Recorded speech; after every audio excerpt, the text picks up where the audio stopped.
That's what most people who use steroids look like. You all think that steroid users look like professional bodybuilders, that they all have six packs, that they look amazing. Most people who use steroids, you can't even tell by looking.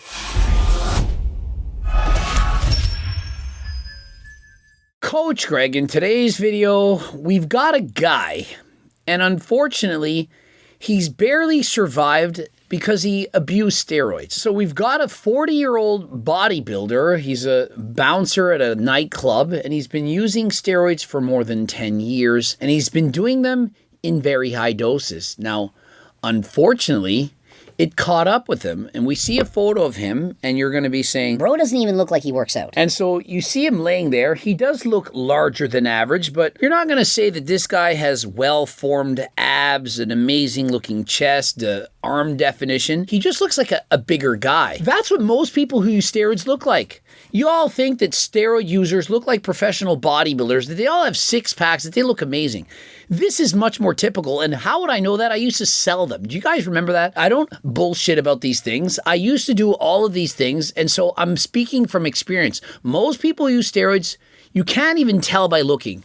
They don't look amazing. And so if you think that, oh, if you just use Trend, you would look like your favorite social media superstar, it's very unlikely to be true. And so essentially this guy was taking everything, including the kitchen sink. He was doing Test, Deca, Tren. He was using several different orals like Winstrol, Dianabol, you name it. Bro was using it, and also in high doses. For example, his Tren dose was as high as 500 to 700 milligrams a week. I once did this for about 1 week, and I had to lower the doses. I couldn't handle it. I felt horrendous.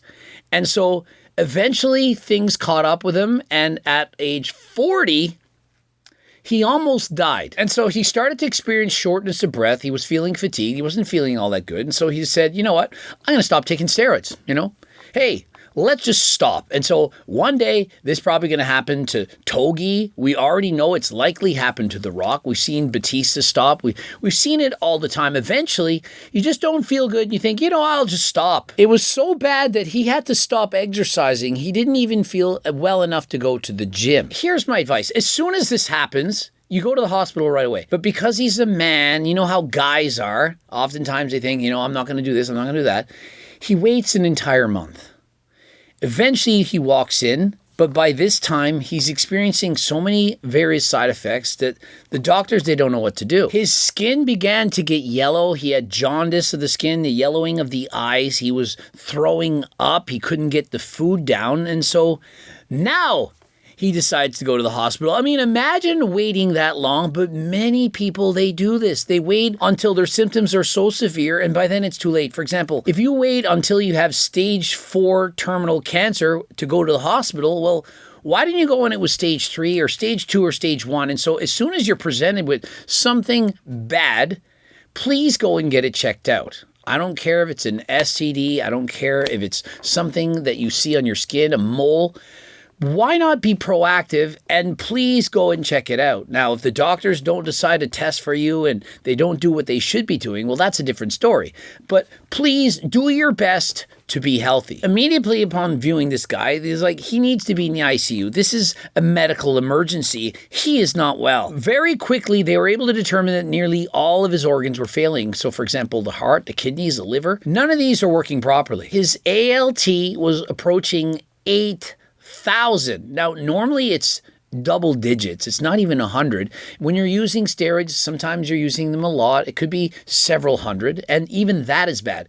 Bro is in the thousands. When you're in the hundreds, for example, you might have cirrhosis of the liver. When you are in the thousands club, your liver is shutting down. In conjunction to this, he had a high risk of bleeding and a high risk of having clots, and so Bro could have had a heart attack, a stroke at any time. And on top of that, he could have had melena, a GI bleed. He could have bled out internally. And so it's really not looking good for him. And remember, this is the guy that waited an entire month to bother going to the hospital. And so to summarize, Bro's in the hospital. He's 40, used steroids. He doesn't have an incredible physique. And his heart is failing. His liver is failing. His kidneys are failing. And so his body is failing. He's essentially ready to die. And so upon doing an ultrasound on his liver, they found out his liver is absolutely massive. And I'm not talking about a low taper fade. You remember that joke? Do you know that joke? I don't know. Somebody does. His vasculature is at this point leaking out water into his skin. He has edema. He has swollen ankles. This is often a sign of something going wrong with the body. It's not normal to have this kind of swollen ankles. If you are a bodybuilder and you're dieting and then after the bodybuilding show you have cankles that are just going out of nowhere, you perhaps did something wrong. It's not ideal, and so please be careful. And so due to the fact his kidneys and heart are failing, he's got water outside of where it should be, it's pooling everywhere. Due to this, he's now developed hyponatremia, which is not enough sodium in his blood. And so there's a saying, when your blood sodium goes from high to low, your brain is about to blow, as in about to blow up. Literally, kinda, almost literally, figuratively. They assume this is a drug-induced liver injury, but bro had already stopped. He'd stopped a month prior to this. And so the problem is he had two massive clots in both of his ventricles, which was preventing the blood from flowing down into his liver. And so because his heart was failing, his other organs were failing because the heart pumps blood to the other organs. I'm sure you knew that. And so it wasn't directly the steroids that were causing this. It was the steroids had previously caused the problem in the heart, which resulted in not enough blood going to his organs. His heart was so bad, his ejection fraction, rather than being like 55 to 70%, which would be very good, it was down to 15%. And so hardly any of the blood was being pumped out. And I had a friend who had something similar to this, and his was down to 30%, and it was horrible. He wasn't sure he was going to survive. And so 30% is bad. This was 15%. Remember, it's supposed to be 4 times more than that. And so his body hardly getting any of the blood that he needs. And so in addition to this, harder to breathe, there's water being pulled in his lungs. It feels like you're choking. This is not good. And so they start him on some IV dopamine in order to force his heart to push stronger, to push out more blood, as well as administering diuretics such as Lasix to force him to pee out more of this excess fluid. With all of this, as well as some anticoagulation, he suddenly began to get a little bit better. Thankfully, the clot began to disappear. He began to feel a little bit better. He remained in hospital for 16 days and was discharged with anticoagulants. Upon his release, he was given a class 2 heart failure. There are 4 classes. And so if he's just resting and doing nothing, he perhaps could feel normal. But if he does go and do exercise or try to lift weights and so on, he's going to be very limited. What becomes of all this? Well, he has approximately a 30% chance of living 10 more years. And so remember, this was all to look the way he did as a bouncer in a bar. This was not to win an IFBB Pro card. This was not to win the Olympia title. This was to have perhaps 30% body fat and have a little bit of size on when he's at the bar. And so, do you think that this is worth it? You know, imagine Togi in 10 or 20 years from now, this happens to him, and they say, you know what, you got a 30% chance of making it to 50. Would it all be worth it? Like, really think about it. Like, at the time when you're young, when you're 20, and you're trying to impress the girls, or perhaps you're trying to just look better, whatever, trying to win your pro card, you're thinking, yeah, this is absolutely worth it. But then when things go wrong, and they say, hey, 30%, 50%, whatever percent chance of living 5, 10 years, do you think it's now worth it? I mean, let's go and take about the best example we could ever get. The Rock. He's almost a billionaire. He's perhaps one of the most famous people in the entire world. Many people love this guy, hundreds of millions of followers. But at 53, we know about the circumflex artery. We know it's beginning to be closed off. If the doctor said, Rock, you have a 30% chance of living to 63, do you think he would do it all over again? Many of you who are young would say, absolutely. You know why you're saying this? Because you're young. I know my dad told me this story many, many times. He said when my grandfather, when he was 89, my dad said to him, you remember my dad, it's his dad.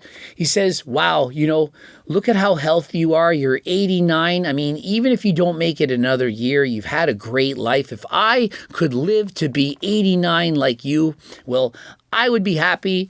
Lord, he could take me away. And he looked at him and said, You won't be saying that when you're 89. I do not want to die. One more year? Are you kidding me?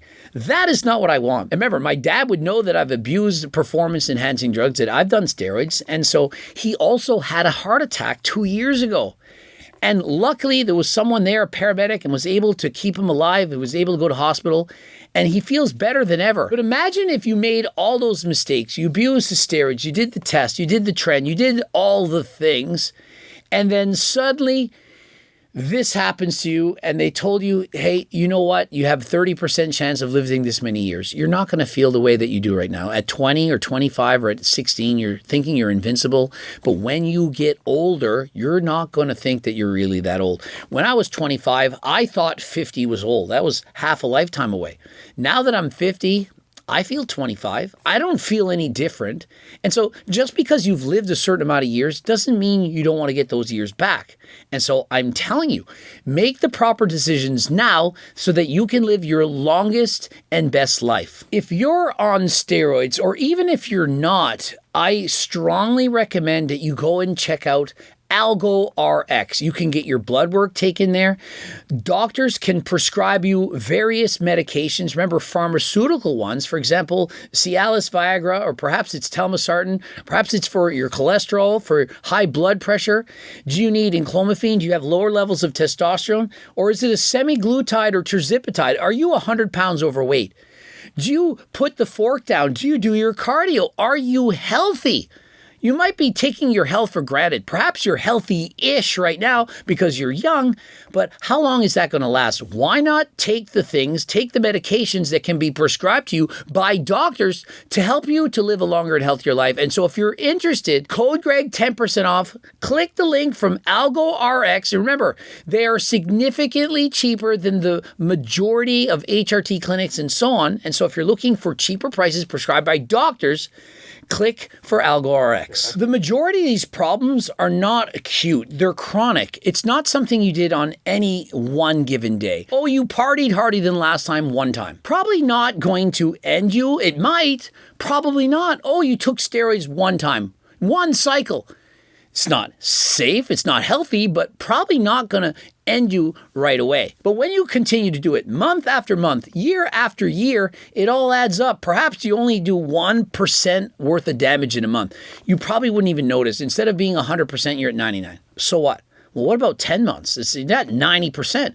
What about 5 years? Now you're at 40%. And so it's no different than, for example, eating a healthy diet. You think that one cheat meal, I don't care if you ate 5,000 calories, 10,000 calories, you think that's going to make you fat? It's never the one thing that you did. It's what you continue to do, what you continue to abuse day after day, week after week, month after month, year after year. And once you get into decades, that is when the most problems are going to happen. And so please think about your future. Remember, we all make mistakes. We do some bad things. Perhaps you've already done bad things. It's not too late to stop. I've used steroids for 10 years. That's not good. It's horrible. But do you know what would be worse than that? 1 more year, or 5 more, or if I were to start back up again. This guy, it took him 10 years. Perhaps I got lucky. I did the same thing for 10 years. Perhaps because I was doing cardio or eating healthier, or I wasn't morbidly obese, that was making it healthier for me. Perhaps I just have better genetics, but other people would have done the exact same thing as me, and they would not be with us right now. And so I'm urging you to consider being healthy, to do the things that you need to do to ensure you're healthy. And one of those things is, of course, getting your blood work done and making sure that you're healthy. The other's eating healthy and doing your cardio. Of all the things I do believe you could do, I think cardio is the most important of all. I believe it's more important than eating healthy. I believe it's more important than anything. And so if you can do one thing to be healthy, please do your cardio. Interested in hiring me for coaching? Apply by clicking the link in the description. Of course, we have the healthy foods to help you lose some weight by getting the cookbook. We have all of the supplements. For example, we've got Turk Platinum, Turk Builder Max, G-Telus Platinum, as well as GO2 Max. This one, improve your cardio, which of course is the most important. Delta Sleep to help you sleep. GLP Max, help control your cravings. Better than sniffing creatine, you can get Blue Lobster, which contains salitricide. Have the workout of your life more more energy, feel better, and so interested in any of these, code Greg, 15% off. Subscribe, click the bell button, comment to boost the algorithm, like the video, watch a bloop. And until next time, I am out.